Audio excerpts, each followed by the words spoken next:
Izin yang mulia.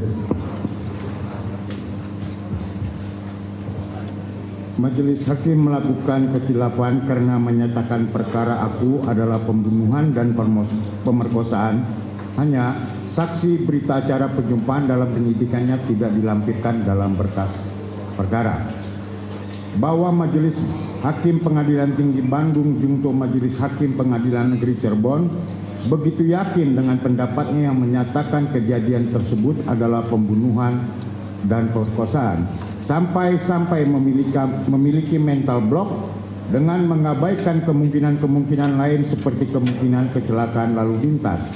Hanya berdasarkan keterangan saksi Advi David Aep dan Dede Riswanto yang tidak dihadirkan di persidangan, ditambah pengakuan para pemohon PK dan terpidana lainnya yang telah dicabut karena diambil dalam pemeriksaan tanpa didampingi penasihat hukum dan syarat akan penyiksaan. Hal tersebut sebagaimana dalam pertimbangan hukumnya halaman 115 yang menyatakan sebagai berikut.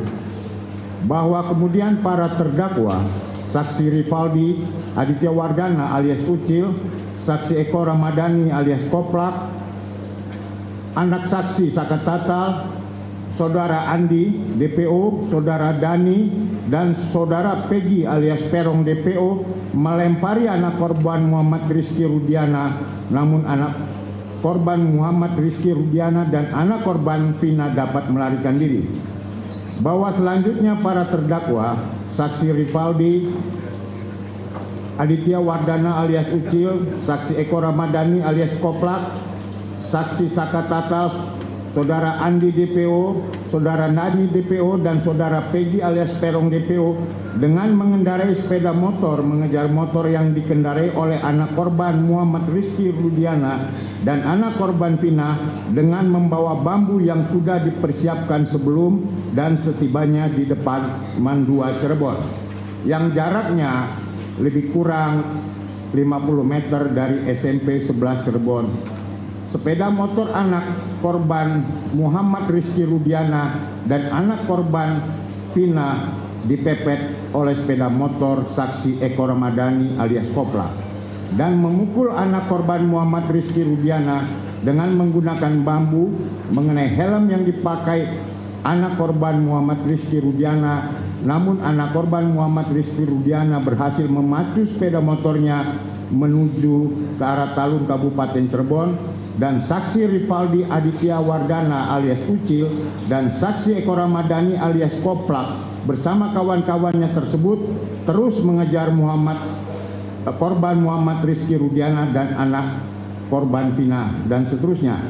Bahwa pertimbangan hukum tersebut didasari oleh keterangan saksi Aep dan saksi Dede Riswanto sebagaimana dimaksud dalam keterangannya pada putusan halaman 73 sampai dengan halaman 77. Bahwa keterangan kedua saksi David di atas dapat disimpulkan bahwa intinya pada hari Sabtu malam tanggal 27 Agustus 2016 mereka melihat sekelompok orang yang belakangan mereka ketahui yaitu para pemohon PK dan Saka Tatal, terpidana Rivaldi Aditya Wardana, terpidana Eko Ramadhani, terpidana Sudirman, Peggy alias Perong DPO, Andi DPO, dan Dani DPO sedang nongkrong di depan SMP Negeri 11 Cirebon. Dan pada sekitar 21.30 melintas korban Muhammad Rizky Rudiana dan korban Vina yang menggunakan jaket ekstasi berboncengan menggunakan sepeda motor melintas di hadapan mereka di Jalan Perjuangan Majasem yang kemudian mereka melempar keduanya dengan menggunakan batu. Karena pelemparan tersebut hanya mengenai spakbor belakang sepeda motor yang dikendarai korban Muhammad Rizky Rudiana, maka para pemohon PK beserta pelaku lainnya mengejar dan memepet sepeda motor yang dikendarai korban ke arah flyover Talun. Bahwa setelah para pemohon PK mempelajari di berkas perkara, ternyata pernyataan Advi David Aep dan Dede Riswanto tersebut ternyata tanpa ada berita acara penyumpahan dalam berkas perkara. Keterangan para pemohon PK dan terdakwa terpidana yang menguatkan keterangan mereka berdua seperti para pemohon PK sampaikan di atas diberikan dalam pemeriksaan tanpa didampingi penasihat hukum yang telah dicabut karena diperoleh melalui penyiksaan, serta ditambah lagi penyidikan Polres Cirebon Kota dan Polda Jawa Barat yang tidak melalui scientific crime investigation, sehingga syarat akan kesalahan. Sejatinya, hukum pidana bertujuan menemukan kebenaran material, sehingga segala kemungkinan dengan penuh kehati-hatian melalui semua alat bukti sekecil apapun. Dan kemungkinan tersebut sehingga saking pentingnya pemeriksaan perkara pidana, majelis hakim seharusnya sebelum menerima begitu saja keterangan Ayat dan Dede Riswanto untuk dibacakan di persidangan, menanyakan mengenai berita acara sumpah atas kedua saksi afidavit tersebut, apakah sudah terlampir atau tidak. Jika terlampir, apakah sudah sesuai dengan pasal 116 ayat 1 KUHP atau tidak.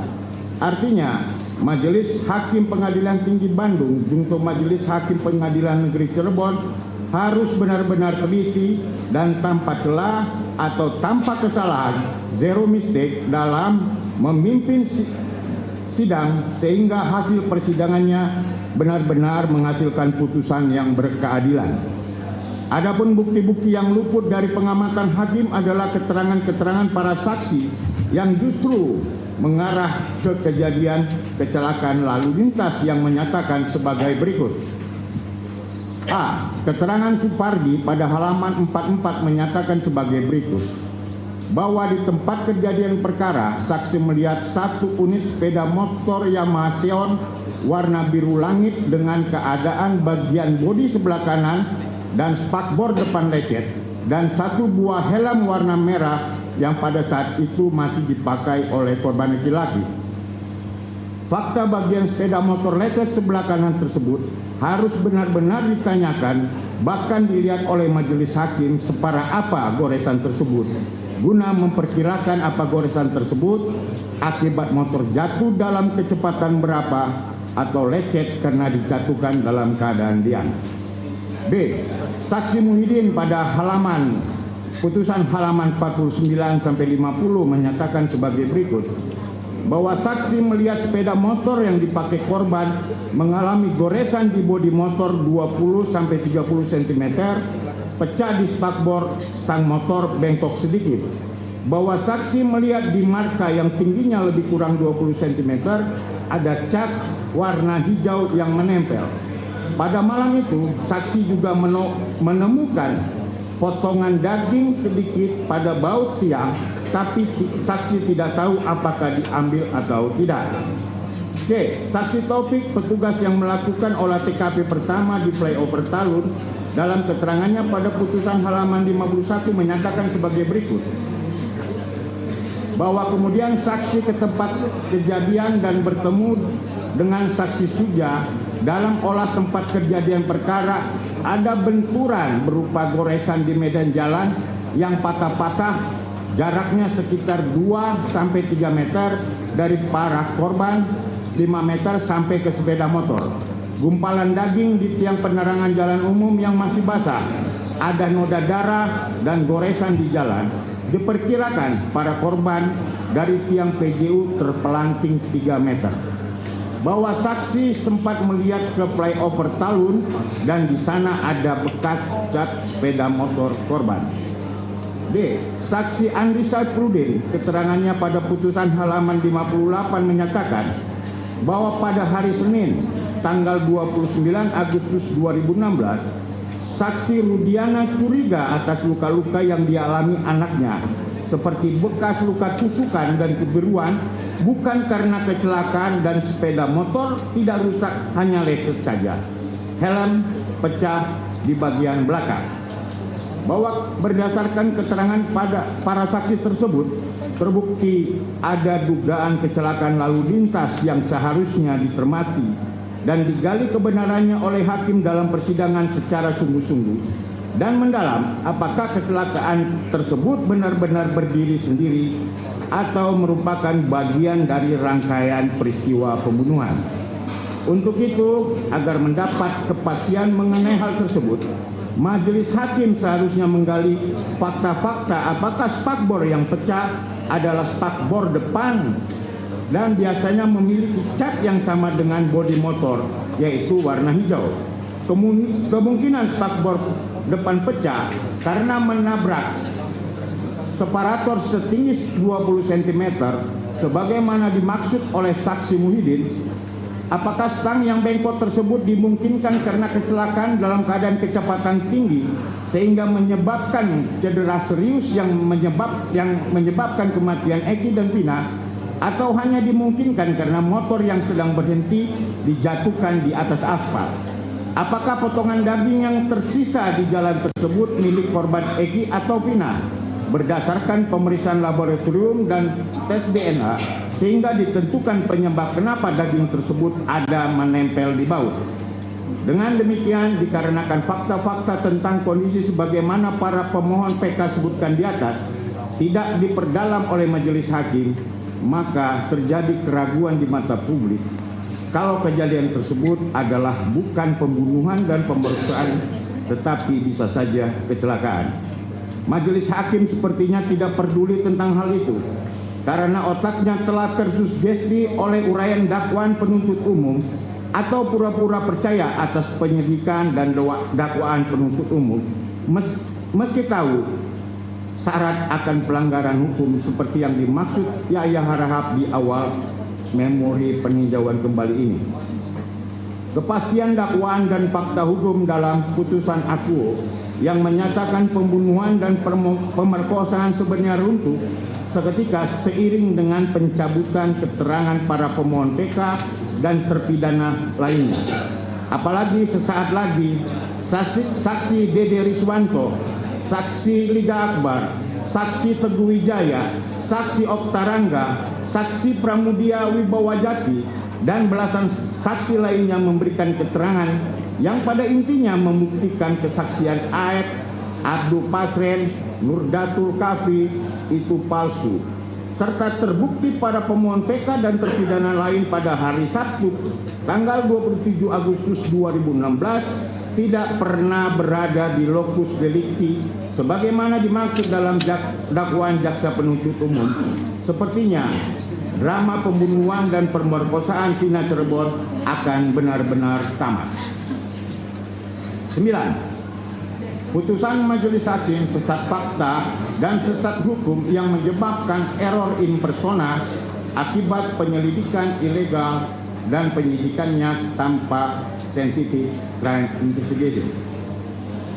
SCI berasal dari 3 kata, yaitu scientific yang secara harfiah berarti keilmuan, crime yang artinya secara harfiah berarti kejahatan, dan investigation yang dapat diartikan sebagai suatu pemeriksaan. Dengan demikian, scientific crime investigation diartikan sebagai serangkaian pemeriksaan dugaan kejahatan melalui metode keilmuan dengan menggunakan berbagai disiplin ilmu sehingga hasilnya akurat dan dapat dipertanggungjawabkan secara ilmiah.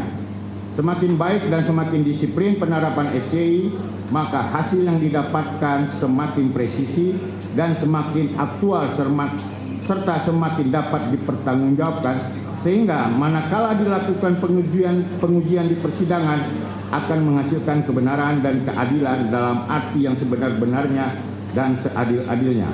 Sebaliknya, jika semakin abai dan tidak disiplin penerapan SCI, maka hasilnya akan melahirkan putusan semakin jauh dari kebenaran dan keadilan. Bahwa banyak penyidikan perkara pembunuhan di Indonesia yang tidak menerapkan SCI karena dinilai rumit, ribet, dan mahal. Jika semakin diteliti dan ditelusuri, bisa saja fenomena rekayasa kasus atau peradilan sesat dan kegagalan menegakkan keadilan layaknya fenomena gunung es. Setiap fenomena peradilan sesat dalam pembunuhan selalu diakibatkan oleh setidaknya 3 faktor. Yang pertama, tidak diterapkannya SCI. Kedua, pemaksaan pengambilan pengakuan melalui praktek inquisitor. Dan ketiga, terpidana adalah orang miskin yang tidak didampingi oleh penasihat hukum. Akibat pengakuan-pengakuan tersebut, maka para penyidik, jaksa penuntut umum, dan majelis hakim seolah menutup mata bahwa pengakuan tersebut diperoleh secara tidak sah. Bahkan semua pihak yang terlibat selama proses tersebut tidak bersungguh-sungguh mengungkap peristiwa secara profesional. Inkasu, saksi Dodi Irwanto dan Gugun Gumilar, seorang polisi yang merupakan bawahan saksi Rudiana, menerangkan bahwa saksi sudah mengecek CCTV yang ada di lokasi kejadian namun belum dibuka. Dari keterangan tersebut maka timbul pertanyaan, apa alasan mereka tidak membuka CCTV? Selanjutnya para pemohon PK memeriksa dalam berkas perkara apakah saksi Dodi Irianto adalah salah satu penyidik yang menangani perkara sesuai surat perintah penyidikan.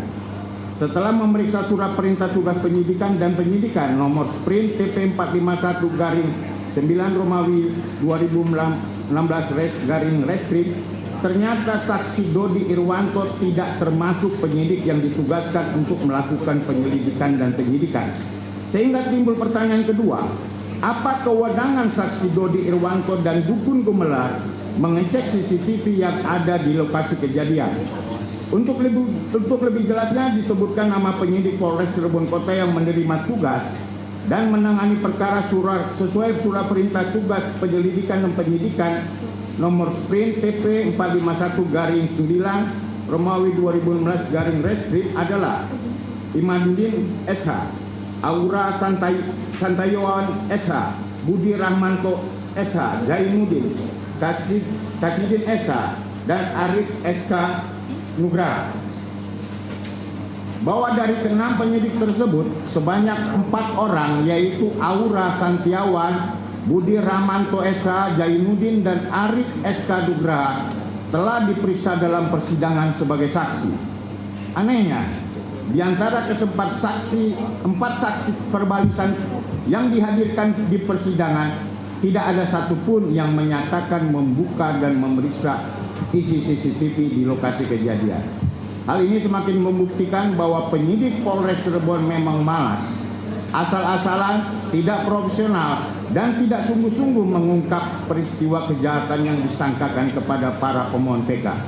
Sehingga wajar jika hari ini kasus Vina Cirebon menjadi kasus yang paling menghebohkan dan menimbulkan kegaduhan selama Republik Indonesia merdeka. Izin yang mulia bahwa untuk paragraf selanjutnya akan kami skip karena ada unsur susila. Oke, kami lanjut ke halaman 99 pada paragraf terakhir. Ya. Oke. Bahwa dasar majelis hakim menyatakan tindakan tersebut pembunuhan dan pemerkosaan berdasarkan keterangan saksi Aep dan saksi Dede yang dihubungkan dengan keterangan saksi mahkota serta pengakuan para pemohon PK yang telah dicabut akibat mengaku disiksa oleh saksi Rudiana dan kawan-kawan, menyandarkan putusan pembunuhan berencana dengan ancaman hukum mati hanya melalui penglihatan saksi sangatlah berbahaya. Karena bagaimanapun mata manusia bukanlah alat pemindai elektronik yang bisa bekerja sempurna dengan hasil yang benar-benar akurat. Pandangan mata manusia, apalagi pada malam hari, bisa saja terkelabui melalui banyak faktor seperti faktor pencahayaan di lokasi objek, faktor cuaca, dan faktor organik seperti apakah mata saksi masih normal, rabun jauh, rabun senja, buta warna, dan lain-lain, yang akhirnya terjadi kesalahan-kesalahan sensasi atau salah lihat dan kesalahan persepsi atau salah kira. Selain keterbatasan penglihatan, saksi juga memiliki keterbatasan ingatan yang rentan terhadap distorsi atau perubahan sehingga apa yang diingatnya menjadi berbeda apa yang sesungguhnya terjadi yang disebabkan berbagai faktor usia. Seperti usia, kecerdasan, serta subjektivitas orang tersebut. Untuk itulah diterapkan SCI diperlukan untuk mengatasi kelemahan-kelemahan alamiah manusia. Sehingga dalam metode SCI, keterangan saksi dan scientific data evidence saling melengkapi dan menutupi kekurangan masing-masing. Contoh konkret bagaimana berbahayanya menyandarkan putusan hanya pada penglihatan orang melalui eksperimen sederhana sebagai berikut. Pernah diadakan percobaan di sebuah sekolah di Swedia. Para murid dikumpulkan dalam satu kelas, kemudian seorang masuk ke ruangan kelas itu sejenak, kemudian keluar lagi. Setelah murid-murid ditanya, apakah pakaian kamu tadi? Maka jawabnya berbeda-beda. Ada yang mengatakan berbaju biru, ada yang mengatakan berbaju abu-abu, dan bahkan ada yang menyebut berbaju coklat. Kami kutip dari Andi Hamzah, Pengantar Hukum Acara Pidana Indonesia, Gali Indonesia, cetakan 4, halaman 228. Untuk itulah, khusus untuk perkara pidana berat dengan ancaman tinggi, mutlak harus dilakukan metode SCI dalam penyelidikan dan penyidikan. Dalam metode SCI menentukan penyebab kematian,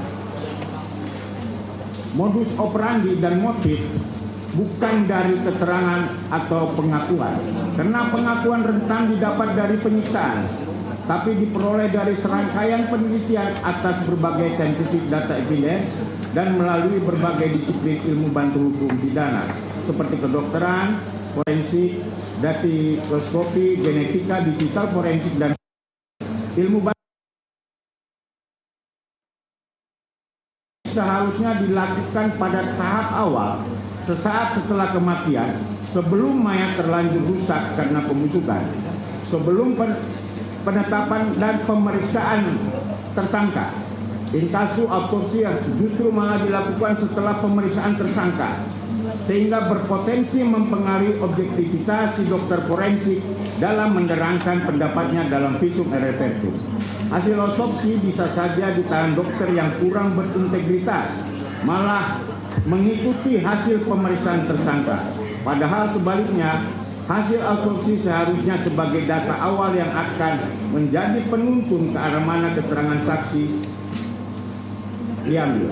Keterangan-keterangan yang dipaparkan para saksi yang tidak sesuai dengan hasil autopsi yang kemudian seharusnya dieliminir dan tidak dipercayai kebenarannya. Bukan sebaliknya, hasil autopsi yang tidak sesuai dengan keterangan saksi dan tersangka yang diabaikan.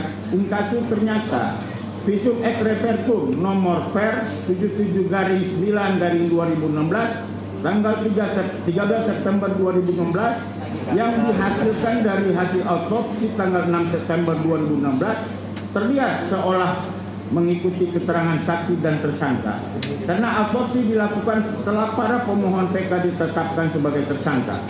Dugaan para pemohon PK tersebut tidaklah berlebihan, mengingat terdapat pertentangan antara visum et repertum nomor 170/Ver SUD GJ /8/2016 yang diambil dari rekam medis hasil pemeriksaan korban Muhammad Rizky Rudiana pada tanggal 27 Agustus 2016 dengan visum et repertum Ver 77/9/2016 yang dihasilkan dari autopsi tanggal 6 September 2016.